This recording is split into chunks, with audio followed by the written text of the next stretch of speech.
Hi friends, welcome back to our channel. ముందుగా అయితే అందరికి నమస్కారం అండి. మరొక ఇంట్రెస్టింగ్ అప్డేట్తో నేను మీ ముందుకు రావడం జరిగిందండి. సో అప్డేట్ ఏంటి అనే విషయానికి కనుక వచ్చినట్లయితే, ఆంధ్రప్రదేశ్ రాష్ట్రంలోని గ్రామీణ ప్రాంతాల్లో నివసించే పేదలందరికీ సంబంధించి ప్రభుత్వం అయితే ఒక తాజా సమాచారం అయితే ఇవ్వడం జరిగిందండి. ఇంటి స్థలం కలిగి ఉండి ఇల్లు కట్టుకోలేకపోతున్న పేదలందరికీ ప్రధానమంత్రి ఆవాస్ యోజన పథకం కింద ఇల్లు కట్టుకునేందుకు దరఖాస్తు గడువు అనేది పెంచడం జరిగిందండి.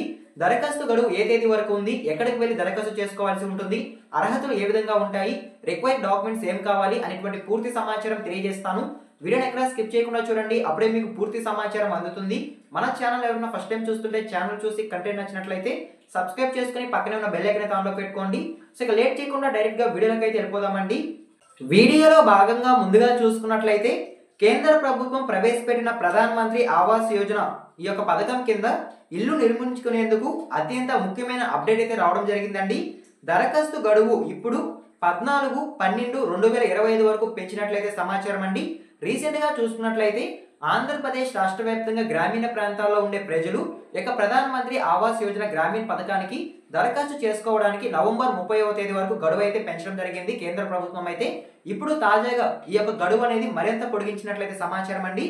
ఈ నెల అంటే డిసెంబర్ 14వ తేదీ వరకు ప్రధానమంత్రి ఆవాస్ యోజన ఇళ్ల కోసం దరఖాస్తు చేసుకోవచ్చు అంటే సమాచారం. సో ఓకేనా, మీకు అర్థమైంది అనుకుంటున్నాను. సో ఇక పథకం కింద లబ్ధి పొందాలంటే ఏ విధంగా దరఖాస్తు చేసుకోవాలి, సొంత స్థలం కలిగి ఉండి ఇల్లు నిర్మించుకోవాలనుకుంటే ఎటువంటి అర్హతలు కలిగి ఉండాలి అనేటువంటి సమాచారం తెలియజేస్తాను. సో ముందుగా చూసుకున్నట్లయితే అర్హతలు, సో యొక్క పథకానికి సంబంధించి ఎలిజిబిలిటీ కలిగి ఉండాలంటే మీరు ఎలాంటి అర్హతలు కలిగి ఉండాలి అనేటువంటి సమాచారం తెలియజేస్తాను. సో ముందుగా చూసుకున్నట్లయితే ఎవరైతే గ్రామీణ ప్రాంతాల్లో పేదలు నివసిస్తూ ఉన్నారో సో వారు ప్రధానమంత్రి ఆవాస్ యోజన పథకం కింద ఇల్లు నిర్మించుకోవాలి అనుకుంటే ఖచ్చితంగా సొంత స్థలం కలిగి ఉండాలి అంటే సమాచారం అండి.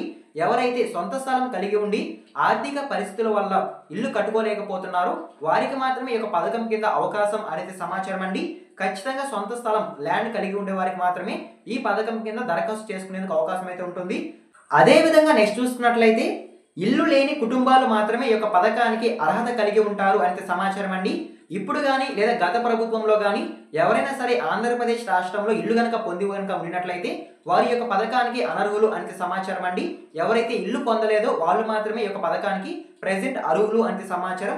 సో ఓకేనా, అదే విధంగా ఆధార్ కార్డ్ అవసరం అవుతుందనేది సమాచారం అండి. ఎవరైతే గ్రామీణ ప్రాంతాల్లో నివసిస్తూ ఉన్నారో ప్రజలు వాళ్ళకి ఖచ్చితంగా ఆధార్ కార్డు కలిగి ఉంటేనే వారి యొక్క పథకానికి అర్హులు అనేది సమాచారం. సో ఓకేనా, మీకు అర్థమైంది అనుకుంటున్నాను. అదే విధంగా నెక్స్ట్ చూసుకున్నట్లయితే ఈ యొక్క ప్రధానమంత్రి ఆవాస్ యోజన పథకానికి సంబంధించి దరఖాస్తు చేసుకోవాలి అనుకుంటే ఎటువంటి పత్రాలు అవసరం అవుతాయి, రిక్వైర్డ్ డాక్యుమెంట్స్ ఏంటి అనేటువంటి సమాచారం తెలియజేస్తాను. సో ముందుగా చూసుకున్నట్లయితే ఎవరైతే దరఖాస్తు చేసుకోవాలి అని అనుకుంటున్నారో వారికి ఖచ్చితంగా ఆధార్ కార్డు ఉండాలనేది సమాచారం. అదేవిధంగా రేషన్ కార్డు కంపల్సరీ ఉండాలనేది సమాచారం అండి. అదేవిధంగా మీ యొక్క ఇంటి స్థలానికి సంబంధించి ల్యాండ్ డాక్యుమెంట్స్ అనేవి కూడా ఉండాలనేది సమాచారం. అదేవిధంగా bank passbook. So bank passbook ఎందుకు అనే విషయానికి కనుక వచ్చినట్లయితే ప్రభుత్వం సబ్సిడీ అమౌంట్ అనేది రిలీజ్ చేస్తుంది కాబట్టి ఆ అమౌంట్ రిలీజ్ చేసిన వెంటనే మీ బ్యాంక్ ఖాతాలో జమ అవ్వాలంటే ఖచ్చితంగా బ్యాంక్ డీటెయిల్స్ అనేవి నమోదు చేయాల్సి ఉంటుంది. కాబట్టి బ్యాంక్ పాస్బుక్ కూడా తీసుకెళ్లాల్సి ఉంటుందండి.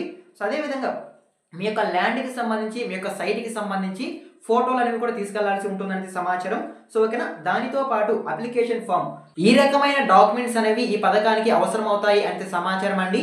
ఈ రకమైన డాక్యుమెంట్స్ ఎవరి దగ్గర అయితే ఉంటాయో గ్రామీణ ప్రాంతాల్లో నివసించే ప్రజల దగ్గర వారు మాత్రమే ఈ యొక్క పథకానికి అర్హులు అంటే సమాచారం. సో ఓకేనా, మీకు అర్థమైంది అనుకున్నాను. ఈ యొక్క డాక్యుమెంట్స్ అనేవి తీసుకున్న తర్వాత ఎక్కడికి వెళ్ళి దరఖాస్తు చేసుకోవాలి అనే విషయానికి కనుక వచ్చినట్లయితే సో ముందుగా మీ యొక్క గ్రామ వార్డ్ సచివాలయంకి వెళ్ళి అక్కడ డిజిటల్ అసిస్టెంట్ అయితే ఉంటారండి. ఆ అసిస్టెంట్ దగ్గరికి వెళ్ళి మీరు దరఖాస్తు అనేది చేసుకోవాల్సి ఉంటుంది. ఆ ఫామ్ ఫిల్ చేసి రిక్వైర్డ్ డాక్యుమెంట్స్ అనేవి సబ్మిట్ చేసి అక్కడ కనుక ఇచ్చినట్లయితే మీ యొక్క అప్లికేషన్ అనేది సక్సెస్ అవుతుందనేది సమాచారం. సో మీరు అప్లికేషన్ చేసిన తర్వాత జియో ట్రాకింగ్ ద్వారా ఆన్లైన్లో ఎంట్రీ చేయడం జరుగుతుందనేది సమాచారం అండి. సో ఈ విధంగా ఎంట్రీ చేసిన తర్వాత కొంతమంది అధికారులు మీ యొక్క సైట్ని పరిశీలించి అవి ఫోటోలు తీసుకొని అప్లోడ్ చేసిన తర్వాత సో మీ యొక్క దరఖాస్తు అనేది సక్సెస్ అవుతుందంటే సమాచారం అండి. ఈ విధంగా సక్సెస్ అయిన తర్వాత దశల వారీగా మీ ఖాతాలోకి డబ్బులు అనేవి జమ అవుతాయంటే సమాచారం. సో మనకి వచ్చిన సమాచారం మేరకు ఇప్పటి వరకు 2,50,000 రూపాయలు యొక్క ప్రధానమంత్రి ఆవాస్ యోజన పథకం కింద సబ్సిడీ లభిస్తుంది అంటే సమాచారం అండి. సో ఓకేనా, మీకు అర్థమైంది అనుకుంటున్నాను. సో యొక్క సబ్సిడీ అమౌంట్ అనేది ఎన్ని దశలో రిలీజ్ చేస్తారు అనే విషయం కూడా నేను మీకు తెలియజేస్తాను. సో ముందుగా చూసుకున్నట్లయితే మీరు బేస్మెంట్ లెవెల్ పూర్తి చేసిన తర్వాత అధికారులు వచ్చి మీ యొక్క బేస్మెంట్ లెవెల్ని ఫోటోలు తీసి సబ్మిట్ కనుక చేసినట్లయితే మీకు తొలి దశ అమౌంట్ అనేది మీ బ్యాంక్ ఖాతాలో జమ కావడం జరుగుతుంది. ఆ తర్వాత మీరు గోడలు పూర్తి చేసుకున్న తర్వాత రెండో దశ అమౌంట్ మీ బ్యాంక్ ఖాతాలో జమ కావడం జరుగుతుంది. అదేవిధంగా స్లాబ్ దశ, తుది దశ, సో ఈ 2 దశలు మీరు పూర్తి చేసుకున్న తర్వాత మీకు టోటల్ అమౌంట్ అనేది మీ బ్యాంక్ ఖాతాలో జమ కావడం జరుగుతుంది. సో ఈ విధంగా 4 దశల్లో సబ్సిడీ అమౌంట్ అనేది మీ బ్యాంక్ ఖాతాలో జమ కావడం జరుగుతుందండి. సో ఓకేనా, మీకు అర్థమైంది అనుకున్నాను.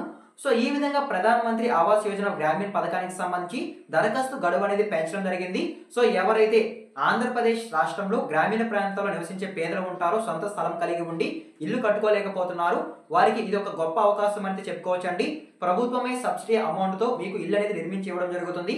కాబట్టి ప్రతి ఒక్కరూ ఈ యొక్క పథకానికి దరఖాస్తు చేసుకోవాలని ప్రభుత్వం అయితే ఆదేశాలు జారీ చేయడం జరుగుతుంది. సో కాబట్టి వెంటనే గ్రామ వార్డు సచివాలయంకి వెళ్ళి మీరు రిక్వైర్డ్ డాక్యుమెంట్స్ సబ్మిట్ చేసి దరఖాస్తు అనేది చేసుకోనండి. డిసెంబర్ 14వ తేదీ వరకు దరఖాస్తు చేసుకోవడానికి అవకాశం అయితే ఉంటుంది ఆంధ్రప్రదేశ్ రాష్ట్ర వ్యాప్తంగా అయితే. సో ఓకేనా, మీకు అర్థమైంది అనుకుంటున్నాను. సో ఇదేనండి ఈరోజు వీడియో టాపిక్ అయితే. సో యొక్క ఇన్ఫర్మేషన్ మీకు నచ్చినట్లయితే లైక్ చేయండి. ఇలాంటి లేటెస్ట్ వీడియోస్ కోసం మన ఛానల్ని సబ్స్క్రైబ్ చేసుకుని పక్కనే ఉన్న బెల్ ఐకాన్ ఆన్లో పెట్టుకోండి. ఎండ్ వర్క్ చూసి థ్యాంక్ యూ ఫర్ వాచింగ్ అండి. మరొక ఇంట్రెస్టింగ్ వీడియో మీ ముందుకు వస్తాను. అంతవరకు జై హింద్.